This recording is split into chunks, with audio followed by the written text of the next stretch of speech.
안녕하세요. 기독교 강요 해설 9번째 시간입니다. 8장에서의 주제는 신빙성이었어요. 성경에 대한 신빙성에 대해서 어, 칼빈이 이야기를 하게 되었죠. 이 신빙성이라고 하는 것은 믿어서 근거나 증거로 삼을 수 있는 거죠. 지금은 성경을 버리고 계시들을 따르는 광신자들은 경건의 모든 원리를 파괴시킴이라고 하는 제목을 가지고 칼빈이 이야기를 합니다. 여기서는 성령에 대해서 이야기를 해요. 우리가 하나님을 아는 지식이 복의 근거가 되고 근원이 된다고 이야기를 했습니다. 근데 사람들은 피조물이 창조주라고 이야기를 한 거였어요. 그랬을 때 하나님께서 자신을 특별히 드러내야 된다라고 하는 성경을 지금 이야기를 하고 있습니다. 그랬을 때 이 성경을 해석하는 이 과정 안에서 무엇으로 우리가 이 성경을 바라봐야 되는가라는 그 부분에 대해서 지금 이야기를 하고 싶은 거예요. 지금은 성령께서 성경을 해석하는 것을 우리에게 주셨음에도 불구하고 다른 영이 있다라고 이야기하는 그런 사람들이 생기게 된 겁니다. 이번 장은 굉장히 짧아요. 세 장으로 되어 있습니다만 매우 중요한 장이라고 저는 생각이 됩니다. 네, 1번 보겠습니다. 성령께 그릇되게 호소하는 광신자들의 오류 이렇게 되어 있어요. 제가 읽어보겠습니다. 성경을 버리고서 성령의 우월성을 굉장히 과시하면서 성경을 읽는 행위 자체를 완전히 거부하고 또한 여전히 성경을 따르는 자들 이렇게 이야기를 하면서 먼저 질타를 합니다. 이 이야기는 뭐냐면 우리가 성경을 읽어요. 근데 성경을 하나님 말씀으로 인정하게 하는 것, 깨닫게 하는 것은 바로 성령이 하시는 일이잖아요. 근데 그 성령 말고 다른 영을 쫓는 사람들이 생겨난 거예요. 그 영을 쫓아서 광신자들처럼 자기들이 믿는다고 하는 어떤 영을 쫓아간다는 거죠. 그런데 그것을 뭐라고 말을 하냐면 성령이라고 이야기를 한다는 거예요. 네, 그것에 대해서 이야기를 하는 겁니다. 그러면서 이렇게 이야기를 해요. 나는 감히 성경의 교리를 유치하고 조잡한 것으로 격렬하게 만드는 그 영이라는 것이 과연 무엇인지에 대해서 그들에게서부터 알고 싶다. 이렇게 이야기를 합니다. 그러면서 만일 너희들이 그것이 바로 그리스도 영이라고 대답한다면 또한 그런 그들의 확신은 그야말로 우스꽝스러운 것이다. 라고 이야기를 합니다. 여러분들도 이러한 오류에 많이 놓이는 경우가 있어요. 성령께서는 우리가 성경을 보았을 때 깨닫게 하는 거죠. 깨닫게 하는 것은 앞서서 말한 성경이 가지고 있는 그 능력이에요. 그리고 위험이에요. 그리고 성령이 일치성을 가지고 성경이 하나님의 말씀이라는 것을 증거해 준다고 했어요. 결국은 성령은 이 성경이 하나님의 말씀으로서 우리가 하나님을 아는 지식에 이르게 하는 거예요. 그것이 성령께서 성경을 우리에게 깨닫게 하는 이유겠죠. 그런데 사람들은 이 성경을 보는 것이 아니에요. 본인들이 광신자들처럼 기도하죠. 기도하고 어떠한 울림을 받겠죠. 울림을 받았을 때 그것을 성령으로 이제 받아들이죠. 물론 성령일 수도 있고 지금 여기서 나타난 사단이 준 영일 수도 있어요. 근데 그것에 대해서 구분하는 것, 구별하는 것을 무엇으로 할 거냐는 거예요. 그것이 바로 성경이라는 거예요. 하나님의 일을 하는 것에 대해서 우리가 듣게 되는 경우가 있어요. 듣는다고 하는 것은 저는 계속 말씀드리지만 성령의 내적 조명입니다. 그런데 사람들은 그것을 직통계시라고 이야기를 해요. 직통계시는 없어요. 이미 성경의 말씀으로 다 나타났어요. 예를 들어서 봉사를 하든지 뭐 다른 사람을 구제하는 것이든지에 대한 성경의 말씀을 내가 깨달아야 되는 거예요. 그 구절이 있어야 돼요. 말씀이 있어야 되겠죠. 성경에 있는 말씀. 그리고 그 성경에 있는 말씀이 앞뒤 문장을 다 살펴본 이후 그것이 과연 내게 주시는 건지에 대해서 다시 한번 점검을 해야 되겠죠. 그런데 사람들은 이렇게 얘기를 해요. 나보고 그렇게 하라고 했다. 그래서 나는 그렇게 한다라고 이야기를 해요. 하나님께서 자기한테 그렇게 말을 했대. 그런데 그것을 마치 자기에게 특별하게 준 것처럼 이야기를 합니다. 아주 조심해야 됩니다. 그런데 기존의 목사님들도 굉장히 많이 쓰는 단어예요. 저는 굉장히 위험하다고 생각하고 칼빈은 내내 그 얘기를 해요. 성령의 조명이에요. 성령의 내적 조명이. 내적 조명은 깨닫게 하는 거예요. 무엇을? 하나님의 말씀이 성경을. 그런데 그것을 놔두고 직통으로 받는 어떠한 것을 바로 성령이다. 이렇게 이야기를 합니다. 이렇게 얘기를 해요. 그리스도의 사도들과 초대 교회의 다른 신자들이 다른 영에게서 조명하심을 받은 것이 아니라는 것 너희들이 지금 알고 있지 않느냐. 인정하고 있지 않느냐. 그런데 그들 중에서 그렇지 않다라고 하는 사람들이 있더라라는 거예요. 그러면서 이사야의 말을 인용을 합니다.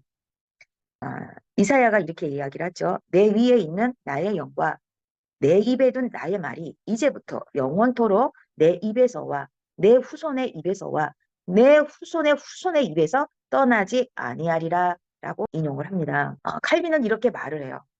고대 사람들은 이 교리가 어쩌면 초교적인 교리일 수 있다. 그런데 거기에 머물지 않고 오히려 그리스도의 통치를 받는 새 교회가 성령으로 말미암아 다스림을 받는 것은 물론 동시에 하나님의 말씀으로 다스림을 받는 데에서 참되고 완전한 복을 누리게 될 것임을 가르치고 있는 것이다라는 거예요. 그렇다면 지금 이 말씀을 저희들이 들었을 때 성령께서는 고대나 초대교회나 지금까지 무엇을 하시는 거죠? 하나님 말씀을 깨닫게 하는 거예요. 하나님께서 하신 그 말씀이 창조하시고 섭리하시고 예수 그리스도를 통하여 하나님의 양자가 되고 또한 성화를 이루고 하나님 나라에 가는 그 모든 교리 있잖아요. 그것에 대해서 이야기를 한다는 거예요. 자, 바울의 이야기를 합니다. 바울은 3층 천에까지 이끌려 올려갔음에도 디모데에게 이야기를 한 게 있죠. 성경을 읽는 일에 전념하라라는 거예요. 삼층전에 올라갔다고 얘기하는 것은 뭐죠? 영에 의해서 이끌림을 받은 거예요. 근데 그 이끌림을 받았으면 그 영이 그를 인도에 가는 것으로 이야기해도 되지 않겠어요?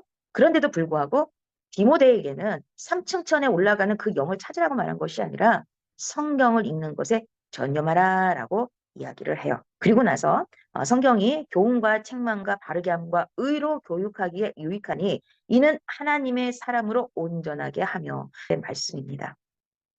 그러니 하나님의 자녀들을 그 궁극적인 목적에까지 인도해주는 이 성경을 가르쳐서 그저 일시적이고 이례적인 그런 효용 가치가 있다는 식으로 말하는 자들 마귀의 장난에 사로잡힌 것이 아니고 무엇이겠는가라고 이야기를 합니다.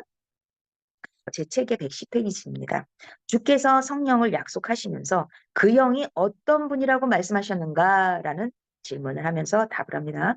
스스로 말하지 않고 말씀으로 전해 들은 것을 제자들의 마음에 알리시는 분이라고 하시지 않는가.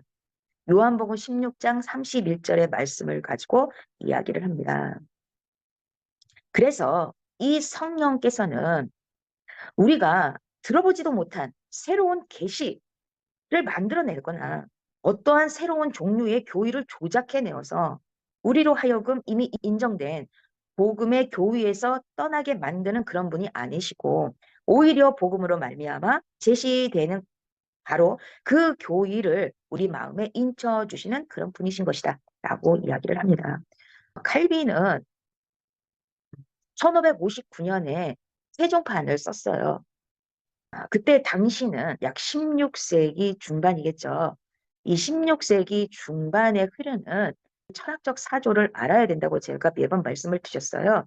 이때에는 이미 자연이라고 하는 것이 대두돼서 기독교 시대 1500년이 지난 다음에 하나님께서 창조주로 계시지 않습니다. 오히려 피조물이 창조주가 되어서 있을 때에 자연은 인간을 포함한 이 자연은 인간에게 무엇을 주느냐는 거예요. 거기에는 범신이 있죠. 범신이 주는 어떠한 그 영들에 의해서 우리가 알아지는 것들을 대변하는 것이 바로 자연입니다. 그것이 나타났던 시대예요. 그리고 철학이 도리어 도덕을 통하여 선을 이룰 수 있다라고 하는 사조가 나타났어요. 선이라고 하는 것은 구원입니다. 그런데 이 선이 도덕적인 어떤 행위를 통하여 우리가 구원에 이룰 수 있다라고 하는 것이 철학자들이 말을 하고 있었던 때예요. 그러니 칼빈이 있었던 때에는 하나님의 말씀이 가짜가 되어져 가고 또 말씀을 깨닫게 하시는 또 다른 영이 나타나서 하게 되는 이런 일들이 나타나게 된 거예요. 예수 그리스도가 사라지는 때였던 거예요. 복음이 없어지는 거예요. 그럼 어떻게 해야 되죠? 교리를 사수해야 됩니다. 그렇기 때문에 교리가 굉장히 중요했던 겁니다. 지금의 이 시대에 여러분들 같습니다. 우리가 정통주의라고 있는 지금 우리조차도 교리가 희미해져 있잖아요. 그리고 교리 이단들이 갖다 쓰고 있어요. 근데 이단들이 갖다 쓰는 이유가 뭘까요? 정통성을 갖고 싶기 때문이에요. 그런데 그 정통성 안에 지금 이 잡스러운 것들을 집어넣고 성경을 해석하고 있잖아요. 문제가 되는 거죠. 그러니 여러분들은 어떻게 해야 돼요? 성경을 깨닫게 하는 성령을 통해서 교리를 알아가는 것 매우 중요하다는 거예요. 그러면서 이번에 이렇게 얘기를 합니다. 성령은 반드시 성경과 일치하심. 제가 앞에 그리스도의 영도 이야기를 했고요. 하나님의 영도 나옵니다. 그럼 성령의 영, 다른 영인가요? 성부, 성자, 성령을 삼신으로 본다고 하는 것처럼 그리스도의 영, 하나님의 영, 성령. 제가 지금 말하는 것은 이제 삼위일체예요. 성부, 성자, 성령은 삼위일체 한 분이시죠. 그 이야기는 다음번에 나올 거예요. 삼위일체 교리 반드시 칼빈이 이야기를 할 겁니다. 여러분들이 제 강의를 계속 들으면 알게 될 거예요. 하나님의 영 이렇게 이야기를 해요. 그런데 이 영이 무엇을 하느냐? 복음이에요. 복음의 빛으로 그리고 선지자들의 가르침이 복음으로 그래서 선지자들의 가르침에 주의를 기울이는 사람들이 베드로가 칭찬하는 데서 이 점을 볼 수 있다라고 얘기해요. 그러나 반대로 그 어떠한 영이라고 하는 것을 따라가는 자들은 하나님의 말씀의 지혜를 지나쳐버리고 다른 교리를 우리에게 제시한다면 그 영은 헛되고 거짓된 영이라고 의심을 받아 마땅할 것이다. 그렇다면 무엇인가? 사탄이 자기를 광명의 천사로 가장하고 있으니 성령을 분별하지 않으면 안 된다는 거예요. 성령의 분별은 어떻게 하죠?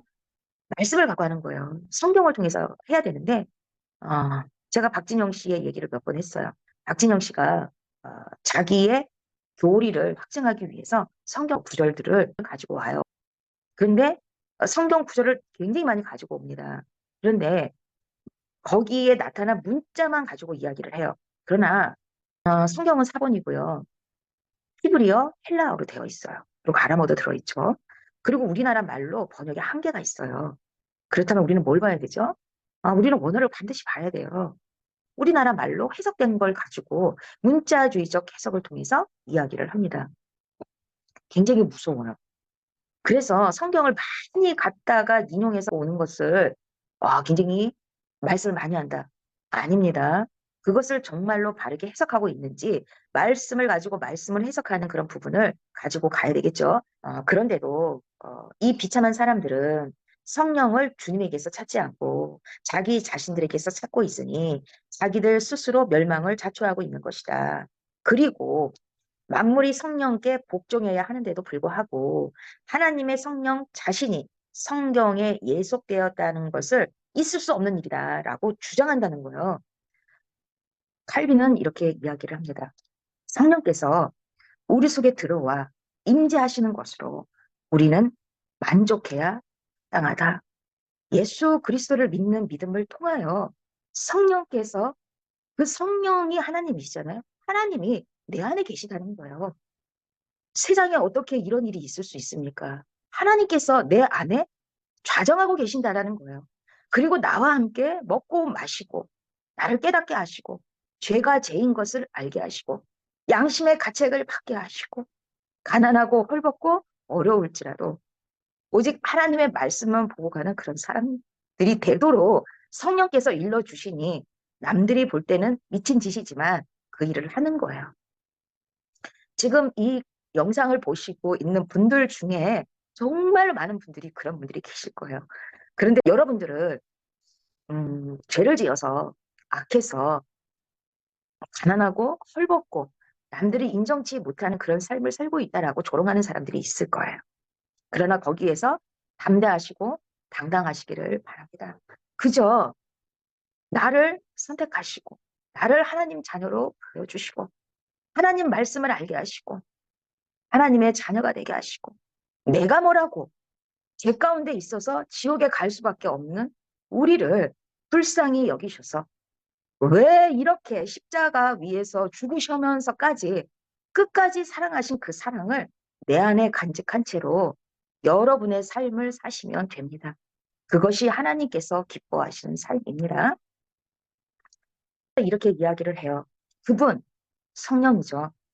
성령은 성경의 저자이시며 동시에 그는 자기 자신과 다르게 변하실 수가 없다라는 거예요. 그는 성령은 자신이 성경에 자기 자신을 계시해 놓으신 그대로 언제나 계십니다. 그러니까 성경 자체가 성령이라는 거예요. 그래서 성령이 말씀을 깨닫게 한다면 그것이 우리에게 족하다는 거죠. 그러니 어떻게 해야 될까요? 디모데에게 말한 것처럼 말씀을 가까이 해야 돼요. 말씀을 묵상하시고 자신을 빗대어 보시고 점검하셔야 돼요. 특히 여러분들이 시편을 보실 때 많은 뭇사람들이 나와요. 그들은 애절하고요. 너무 슬픈 사람들이 굉장히 많아요. 편안할 수밖에 없어요. 하나님, 나 좀 도와주세요. 나 좀 살려주세요. 이렇게 말하는 사람들이 시편에 굉장히 많이 나와요. 우리가 예수 그리스도를 믿는 그 자체는 세상 사람들과 다르기 때문에 어쩔 수 없이 받는 그 고난이 우리에게 있어요. 근데 그 고난을 묵묵히 우리가 감당하면서 나가는 거예요. 왜 그렇죠? 성경이 그렇게 하라고 우리에게 알려주시기 때문에 그래요. 그것이 믿어지는 거예요. 믿어졌기 때문에 그러한 삶을 사는 거예요. 믿어지게 하시는 것은 누가 하는 거죠? 바로 성령이 하는 거예요. 어디서 하는 거죠? 바로 내 안에서 내적으로 조명하는 거예요. 조명은 뭐예요? 지금 여러분 영상에 나오는 것처럼 형광등이 4개나 켜져 있잖아요. 밝혀주고 있잖아요. 볼 수 있도록 밝게 보여주니까 제가 읽어서 여러분에게 말씀드리는 것처럼 성경을 내가 깨닫게 하는 거예요. 어떻게 내가 하나님이 아닌데 하나님이 쓰신 하나님이 말씀하신 그 말씀을 어떻게 우리가 알 수 있어요? 알 수 없어요. 우리는 본질적으로 하나님과 다르기 때문에 알 수 없는 거야. 근데 성령께서 그걸 해주신다는 거예요. 3번입니다. 성령과 말씀은 함께 역사함. 역사라고 하는 것은 이제 만물이 이끌어가는 시대에 칼빈이 놓였어요. 지금도 마찬가지예요. 섭리는 하나님께서 하시죠. 우주 만물을 섭리하십니다. 그런데 만물, 인간을 포함하는 그 만물이 세상을 이끌어가는 역사가 되어버렸어요. 그러면 성령은 어디에 계시죠? 없게 되는 거죠. 그렇지 않다는 것을 칼빈은 지금 말을 하고 있는 거예요. 성령은 그때나 지금이나 나중에나 어, 말씀과 함께 역사하실 거다. 섭리하실 거다. 그 얘기를 하는 거예요. 그러면 지금 우리가 보고 있는 이 성경은 그대로라는 거예요. 그러니 성경이 가짜다, 어쨌다라고 하는 이런 모든 것들에 대해서 앞서서 칼빈이 신빙성을 통해서 이야기를 했잖아요. 바로 교리적으로 이야기를 한 거예요. 그것이 바로 우리를 세워주는 지지대이고 울타리고 우리가 지탱해야 되는 거죠. 그것을 지금 이야기를 하고 싶은 거예요. 그리고 이때에는 율법을 강조하는 율법주의자들이 나타났어요. 그리스도 없이 율법을 강조하는 율법주의자들이 나타났어요. 율법주의자들은 복음이 필요 없어요. 예수 그리스도 십자가 필요 없어요. 율법만 잘 지키면 돼요. 그 십계명이죠. 근데 말씀드렸잖아요. 십계명 저희들은 지킬 수 없어요. 그래서 죄가 그대로 남아 있는 거예요. 그래서 예수 그리스도가 십자가에서 죽으심을 통하여 믿는 믿음을 통하여 그 율법을 지킬 수 없다라는 것을 알게 되고 그 율법이 죄인 것을 알게 하시는 거예요. 그래서 주께서 우리를 위해서 행하신 것이 우리에게 얼마나 은혜이고 큰 사랑인 것을 우리가 깨달아야 되는 거겠죠. 그리고 성령께서 성경에서 표현하시는 그의 진리 속에 내재하고 계시므로 그 말씀에게 정당한 존경과 위엄을 돌릴 때에 비로소 성령께서 그의 능력을 드러내신다. 이렇게 이야기를 합니다. 그리고 성령의 내적 증거를 통해서 확증되지 않는 이상 말씀 그 자체가 우리에게 확신을 주지 못하는 것. 네, 이해하셨죠? 우리가 성령을 그 자신의 형상, 즉 말씀 속에서 인식할 때에 우리가 혹 속임을 당하는 것이 아닐까 하는 두려움 없이 성령을 받아들일 수 있는 것이다 라는 거예요. 여기에 형상이란 단어가 등장을 했어요. 처음 나오는 말이에요. 이 형상은 이제 뒤편에 나와요. 이제 본격적으로 성경으로 들어갈 거예요. 성경 안에서 하나님이 누구신 거에 대해서 우리가 알아야 되겠죠. 그것을 알려줄 거예요. 음, 칼빈이 참 친절해요. 그리고 글로서의 설득력이 굉장히 좋은 사람이라는 건 제가 이 글을 읽으면서 굉장히 많이 느껴요.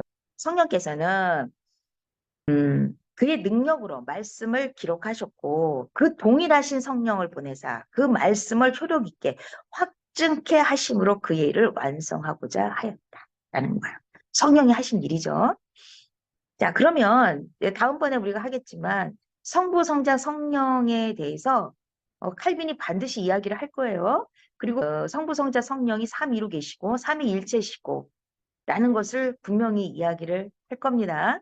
자, 그리스도께서 부활하시고 나서 두 제자를 만났잖아요. 그 제자들을 만나서 무엇을 했죠? 그리스도께서 하신 것은 뭐예요?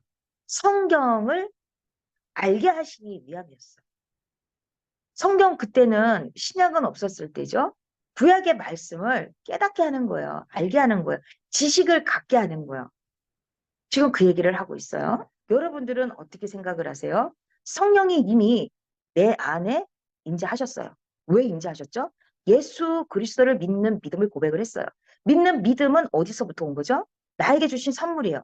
택자에게 준 선물이라고 했어요. 그리고 나서 이렇게 얘기를 합니다. 그러니 저 강신자들은 교만에 부푼 나머지 하나님의 말씀을 경솔하게 저버리고서 코를 고며 잠자는 중에 품게 된 것이라도 무조건 담대하게 믿으면서 그것을 훌륭한 성령의 조명이 하심이라고 여기고 있으니 대체 뭐라고 대답을 하겠는가라는 거예요. 잘못되게 해석해 주는 거짓된 영을 가지고 성령이다라고 이야기를 하는 거예요. 이제 결론입니다. 하나님의 자녀들로서는 이런 것과는 전혀 다른 진지함이 있어야 된다. 성령의 조명하심을 신자들에게 베푸시는 도구라는 것, 말씀이요. 그렇게 가르쳐주는 거예요. 신자들이 아는 성령은 다른 분이 아니라 사도들 안에 계셨고 그들 속에서 말씀하신 그 성령이시며 또한 그 성령께서는 그의 말씀을 통하여 신자들을 독려하셔서 지금까지 날마다 말씀을 듣게 하시는 것이다 라는 거예요. 자, 이렇게 하면서 말씀을 뵙습니다. 저희 영상을 계속적으로 시청해 주시는 여러분들께 진심으로 감사를 드리고요. 건강하시고요.